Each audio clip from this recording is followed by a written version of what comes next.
Welcome to our Rotherham SENDIASS video. This video will cover frequently asked questions about support in mainstream schools for students with special educational needs or disability. In this video, we'll try to address some questions that we're often asked when parents are worried about their child may have special educational needs or a disability.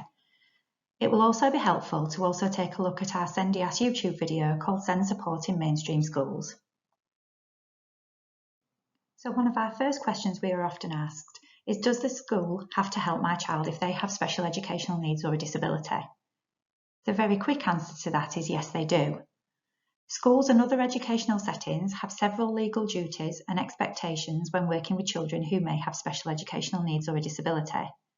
Some of those duties include: schools must not discriminate against, harass or victimise disabled children, and they must make reasonable adjustments. Maintained schools and academies will make arrangements to support pupils with medical conditions. Every school is required to identify and address the SEN of the pupils that they support. Schools will ensure that pupils with SEN engage in school activities together with those who do not have SEN. And schools and colleges must use their best endeavours to make sure that a child with SEN gets the support that they need. And this means doing everything they can to meet children and young people's SEN. So is there anything that says schools must help children with SEND? And the quick answer to that is yes. There is a document called the SEND Code of Practice. The code is statutory, and that means that bodies that are going to be listed on the next slide must have regard to it. It means whenever they're making decisions, they must give consideration to what the code says. They can't ignore it. Where the Code of Practice uses the word must, it refers to a statutory requirement under primary legislation, regulations, or SEND case law. And where the code uses the word should, it means that the guidance must be considered, and those who must have regard to it will be expected to explain any departure from it. You can find the SEND Code of Practice on the following link. If your child is in early years, you might find Chapter 5 of the SEND Code of Practice interesting. If your child's in compulsory school age, then Chapter 6 might be useful. And if they're post-16, Chapter 7 would also be useful. Alongside, there's also the Equality Act, which describes duties on schools and other areas around disability. So who has to follow the SEND Code of Practice? On the previous slide, I mentioned that there was a list that was within the SEND Code of Practice on those who have to follow it. That list is as follows: local authorities, which include education, social care and relevant housing and employment and other services. The governing bodies of schools, including non-maintained special schools. The governing bodies of further education colleges and sixth form colleges. The proprietors of academies, including free schools, UTCs and studio schools. The management committees of pupil referral units. Independent schools and independent specialist providers that are approved under Section 41 of the Children and Families Act. All early years providers in maintained private, voluntary and independent sectors that are funded by the local authority. The National Health Service Commissioning Board and the Integrated Care Board, NHS trusts, NHS Foundation trusts and local health boards. There's also youth offending teams and relevant youth custodial establishments, and the first tier SEND tribunal. So how will I know my child has SEND? Class and subject teachers should make regular assessments of progress for all pupils. These assessments should help identify pupils making less than expected progress given their age and individual circumstances. They may identify a child with special educational needs or a disability if those assessments show a child is significantly slower than a lot of their peers starting from the same baseline, fails to match or better the child's previous rate of progress that they made, fails to close the attainment gap between their child and their peers, or the gap gets wider. The first response to such progress should be high quality teaching, targeted at their areas of weakness. Where progress continues to be less than expected, the class teacher or subject teacher working with the SENCO in the school should assess whether a child has special educational needs or not. Further details on some different needs are also covered in Chapter 6 of the SEND Code of Practice. For example, if children have English as an additional language, or if they have emotional and behavioural difficulties which may be related to development. The school must inform you as a parent if SEND provision is being put in place to support your child. Parents often come to our service because they believe their child has special educational needs or a disability, but the school haven't mentioned anything to them at that point. First, it's important to know what we mean by special educational needs or a disability. When looking at whether a child or young person has SEN, there are two questions that need to be asked, and if both are answered yes, then the child or young person is defined in law as having SEN. So the first question is, does your child have at least one of the following: a learning difficulty or a disability? Now, these two things are also defined. So a learning difficulty is considered to be the case if they have significantly greater difficulty in learning compared to the majority of others of the same age. And a disability is a physical or mental impairment which has a substantial, which means more than minor or trivial, and a long-term impact, which is likely to be more than 1 year. And that needs to have an effect on their ability to carry out day-to-day activities. And if that disability makes it difficult for them to use the facilities that are normally provided for others at the same age in mainstream schools or college.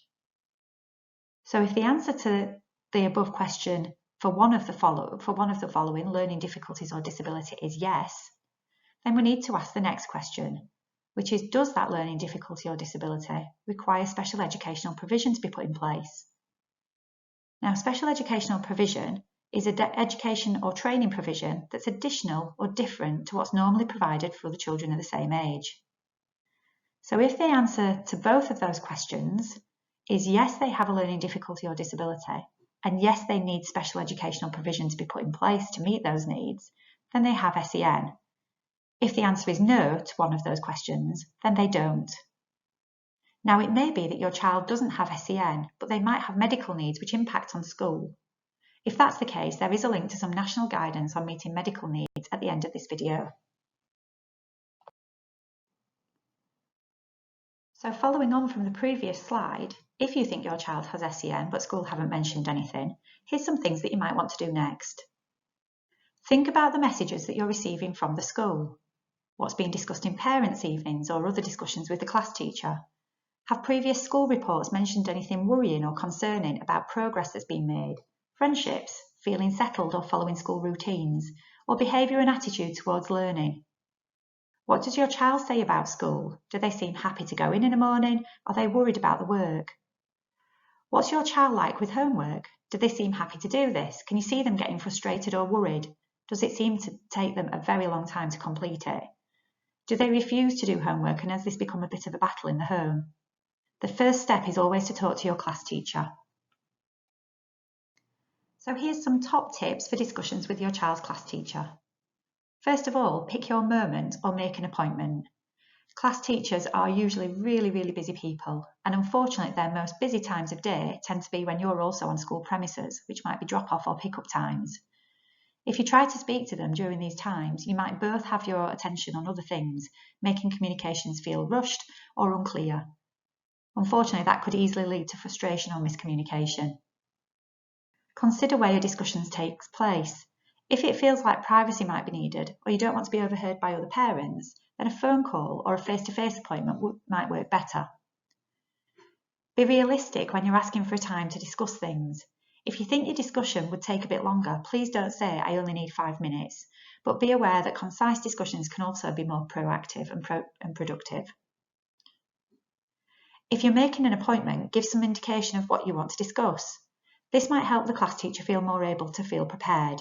For example, if you're worried about progress in maths, they might be able to bring some maths examples to show you. For secondary schools, it can be more challenging to speak to a specific staff member, as your child will often have more than 6 or 7 class teachers per week. As such, you might wish to start with your child's form tutor, unless you have a subject-specific issue you might want to discuss. There's also head of years, and some schools have behaviour for learning members of staff too. Check with the school reception, as some schools are happy to share staff email addresses, and so communication could take place via this method instead. Other schools, however, might prefer phone calls or visits.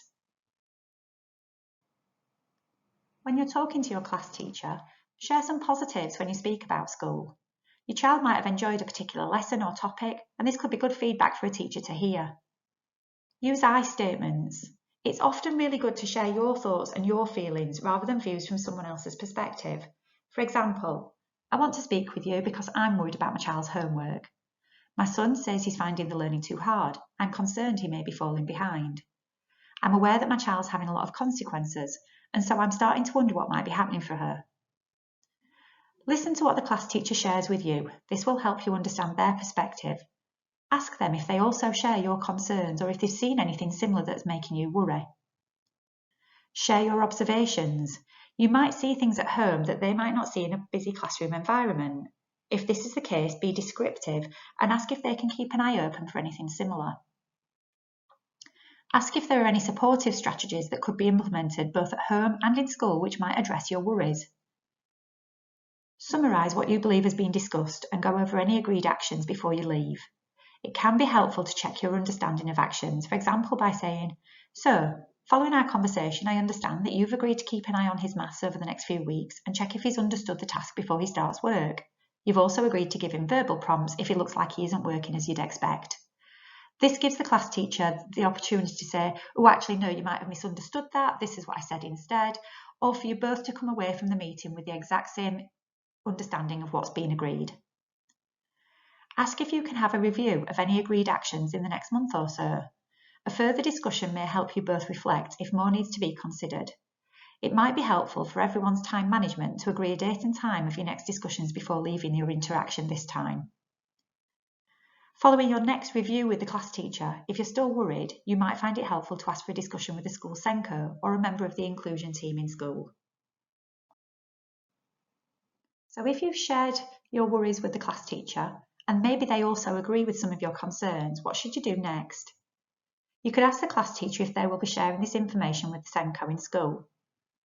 You might wish to arrange a discussion with the SENCO yourself, although again, please be aware that a lot of SENCOs are also class teachers too, and so again, you might wish to arrange a time to speak that's mutually convenient for you both. Some useful points or questions to ask the SENCO could be, you could update them on the discussions you've had with the class teacher so they know that you've gone to the class teacher first and the class teacher has been focused on quality first teaching to address any worries initially. Again, you might want to share your observations or worries. Ask if they're happy with the progress your child's making, and if they too have worries around this, ask what support can be implemented in addition to the support that's already offered by the class teacher. Ask if they're able to seek advice from other services or what point they might consider doing this. Ask if a plan will be drawn up to monitor progress from any strategies, and if so, ask for a copy. If they're not planning on drawing up a plan, ask for clarity on why not and how will they monitor progress against any additional strategies. Again, you might want to have a look at what it says in the SEND Code of Practice. Ask to be involved in future reviews of strategies so you can be kept informed. As with your discussions with the class teacher, it might be helpful to have a date in the diary where this can be reviewed before you leave your discussion this time round. Families often come to us asking about what the SEND register is and whether their child should be on it or not. The SEND Code of Practice doesn't actually say that schools must have a SEND register. Instead, it says every school is required to identify and address the SEN of pupils that they support. Schools often keep a record of which children are on their school roll who have SEND, and this helps them to keep a track of who they're supporting, how support is offered, and when it might need to be reviewed. This record can then be referred as a SEND register. If your child has been identified as having special educational needs or a disability, and again, please remember the description that we had on one of the previous slides, then ideally their name should appear on this record. So how do schools record what special educational needs and disabilities has been identified and what provision and support has been put in place? There's no longer a one-size-fits-all approach to recording SEND support in schools. Schools are able to decide how they do this for themselves. The SEND Code of Practice says it's for the schools to determine their own approach to record keeping. The provision made for pupils with SEN should be recorded accurately and kept up to date.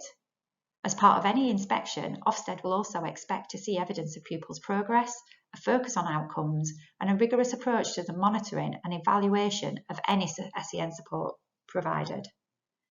Schools should particularly record details of additional or different provision made under SEN support, and this should form part of regular discussions with parents about the child's progress, expected outcomes from the support, and planned next steps. They should ensure that they have accurate information to evidence the SEN support that's been provided over the pupil's time in their school, as well as the impact it's had. So if there's no one-size-fits-all to recording SEN support, here's a list of a couple of really common forms that have been placed in Rotherham schools. So first you might hear about an IEP. This stands for Individual Education Plan, and usually it's a document on one page that has a few chosen targets, the support that will be implemented, and a date to review it. These targets are usually very educationally based. There's then an SEN support plan. This type of document usually builds over time and so can evidence what has been implemented each term, changes to the support, previous reviews, and evidence other agency involvement. Another common one is a provision map. This is usually an internal school document that can show what SEND provision has been allocated, how often it's been allocated, if it's been one-to-one or group work, for example, and how much that might cost as a resource to the school. This can be particularly helpful if you're considering an EHC needs assessment for the school. There's also an IBP, which is an individual behaviour plan. This is really similar to an IEP, but with a focus on behaviour management strategies instead. So we often get asked how long a child will be on SEN support for. There's no set time limit for a child or young person being on SEN support. SEN support is offered to meet needs. There are different strategies that can be offered and different services the school can gain advice and support from too. As described in our SENDIASS YouTube video for SEN support in mainstream schools, SEN support is a cycle and as such can continue all the way through a child's education if needed. There's no real end goal to it other than to meet your child's needs. That cycle consists of assess, plan, do and review. So where can I find information about the support my school offers? Please take a look on your child's school website. You might find the following policies particularly useful to consider, and this is dependent on the needs of your child. The SEND policy is one that I would recommend every family have a look at if their child has special educational needs or a disability. Some others might include the behaviour policy or exclusions policy, intimate care policy, communication policy, but you usually find those might be in SEND related schools. The school might also have an inclusion policy that runs alongside their SEND policy, and you might also find their SEND information report helpful too. If you can't find a copy of these policies on the school website, ask school reception if they could email you a copy. A lot of school policies have to adhere to particular statutory guidance or legislation. So are there any national guidance that would be helpful to be aware of too? The answer to that is yes. Again, I'm mentioning the SEND Code of Practice because that's the document that would outline everything for special educational needs or a disability. There's also statutory guidance on exclusions from schools, for medical needs, and school attendance, and these might be the main ones that you might want to consider as a starting point.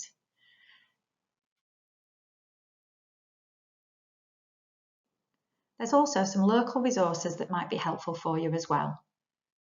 The SEND Local Offer is a website that contains all the information that's expected to be put in place for children and young people with SEND in that local area, and that's for 0 to 25. So for Rotherham SEND Local Offer, you'll find the link here. There's also a website that Rotherham have pulled together called the Rotherham SENDCO website. This was actually ideally built for SENCOs to be aware of so that they had a tool to be able to find information. But because it's on a website, it's accessible to families too, and it's really useful because it details what the graduated approach is expected to be and SEND support. There's also our website that contains lots of information and our YouTube channel too.